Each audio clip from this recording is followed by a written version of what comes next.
Hi folks, I'm Abel Matthew. I am an Auth0 ambassador and working around with Auth0 Actions, building products, building hackathon projects, building weekend projects has always been a fun entertainment for me.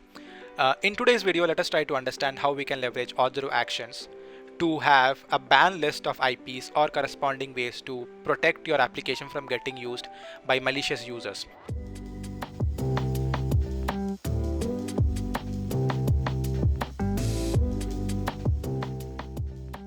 Let us take the example that we have got an external endpoint. It could be a database that you have at the organization level. It could be a list of compromised IPs of the devices that you found because of some breach or anything along those lines, wherein you want to limit the access to your applications at authentication level, at authorization level, wherein Auth0 comes in and protect your application from getting logged in itself because the user is trying to use an IP which is not allowed. How we can do this using Auth0 Actions is something that we'll leverage and we'll understand in this example. So the end product that we're aspiring for is that we want to allow end users who are using protected devices with valid IPs, with IPs that are not banned, to continue using our product. And just in case we have banned some IPs, we want to make sure that they are not able to access our product. How do we start off? We go into the Auth0 tenant dashboard that we can see over here, which is at manage.auth0.com. We go into the actions tab, we go into the library. That's where we first add our actions. We at this point in time want to prevent users from logging in if they are in a banned list. So we will create a on login or post login trigger. So to use a new custom code, we go to the custom section. You can click on build custom. You can give a name, trigger as login/post login. We are choosing the latest runtime, which is Node.js 16, which is the latest supported runtime, and we'll do that. Since I've already done that, I'll quickly show you to you. So opening the ban list one, it's a pretty simple code what we are trying to aspire over here. We are using an external dependency from npm, which is Axios. So we have imported Axios over here. When you're using an external dependency, make sure that you add it in this third tab, which is modules tab. You add by clicking add module, or else the dependencies do not get imported and the trigger does not work properly. So once we have done that part, then what we are trying to do over here is that there are two IP addresses that we are correspondingly matching. We have got a list of IP addresses that we have banned. It could be an array of IP addresses or anything that is coming from an API response or database response, or and the IP address of the client that is trying to log in at this point in time. To get the IP address of the client that is logging in at this point in time, we can get it from the event object. That is one of the parameters that is passed into this function. First the event, second is the API. The event provides us with a request property, underneath which we get the IP property. We have got other properties also, just in case you are interested. It could be like body, GeoIP. From the GeoIP you can get geographical location, rough estimate of the geographical location on the country and the state level. But what we're interested right now is the IP property. So we get into the IP property. Once we get the IP property, the next step that we're trying to do over here is that we have got an external API endpoint. This is API endpoint that I've created just for the sake of this demo.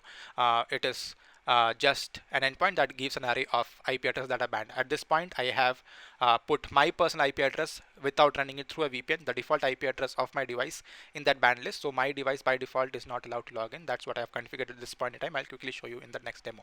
So once we get that, we get the banned IPs from the response by getting the data, and we do the get IPs by doing dot IPs, and we have a boolean value which checks if the IP is banned. So if the list of IPs that came back from the banned IP list includes the IP that is trying to log in, we ban.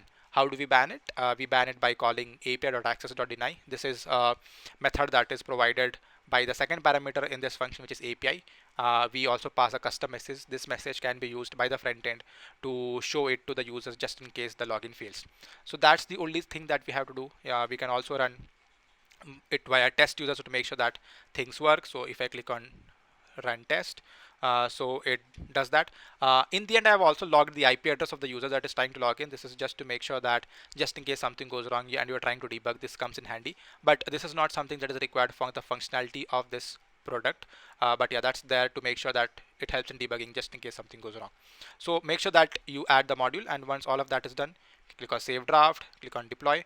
And once that is done, the version is saved, it is ready to be utilized in the triggers, but it is not yet integrated into your login flow because the code is ready. The code is not yet integrated into the login flow.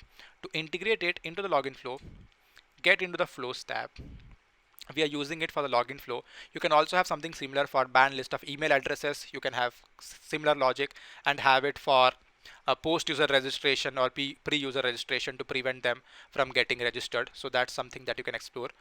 So right now we are using it for login flow. So I come to the login flow. In your case, if there is no action that is presently available, it would be looking like this. So I have already created the action. You can just drag and drop over here, and once that is done, it looks perfect. We click on apply, and that's the only thing that you have to do on the action side. And if things goes well, and if luck is on our side, which always happens while trying to code the first time, things will work. And trust me on this, it's super simple, because once you have configured this, you probably might be having an organization level check on the list of banned IPs, or probably you have a list of IP addresses that are compromised from an external database, from some security research, or anything along those lines. And this can come in really handy to make sure that you are able to restrict those IP addresses from giving access to your application. So showing a quick demo on how it all works. So presently I'm not running any VPN. My present IP address, the way I have put in that dummy endpoint that I showed, my present IP address is in the ban list. So if I click login, so it's asking me to log in. I have got two mail addresses. We'll try to log in using both the mail addresses to see if this works well and good. So using the first mail address, I try to log in, and access denied because banned. The application that I'm using at this point to showcase the front end is the React starter that you get with Auth0. So you can download it from the starter SDK that you get. I will just delete the user that is just logged in, just to make sure the cache is cleared, because the dummy application sometimes causes issue with the user's cache when trying to log in the second user. So once again, I'll try to do the same thing. So this time, if I go to login, and I select the second user, the IP address is the same because I'm using the same device. So this ban is on IP address. If I use a separate device, even if I am a correct user but the device is something that is compromised, I am getting banned because the device is compromised. If I am a legit user, I use a non-compromised device whose IP is not banned, I can still continue to log in. If I use my second mail address, you can still see that I should be getting a banned page, and yes, we get that. So let us try to explore the same thing once again using a VPN. So that I can mock my IP address that is getting passed on to Auth0, so that I can show you how it all looks when the IP address is not banned.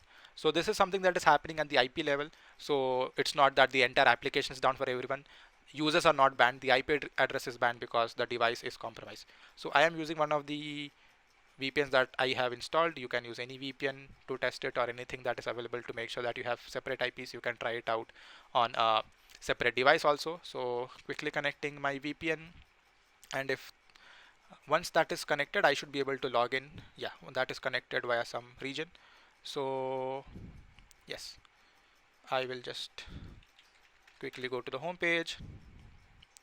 I click login. I click login over here, and I click over here. This IP address is not banned because only one IP address I had put in the ban list. And once that is done, you can see the first time Auth0 consent screen comes for getting access to profile and read user. That is how I have configured the front end. So yeah, you can see the login works perfectly. So the user was not banned, the IP address was banned, and that's how the entire application works. I hope you had fun learning this, and thank you. In case you have more questions, you want to learn more about actions, Auth0 actions in general, you can check out the blogs, some amazing videos that we have, or the documentation. Build something awesome with actions. See you soon. Bye.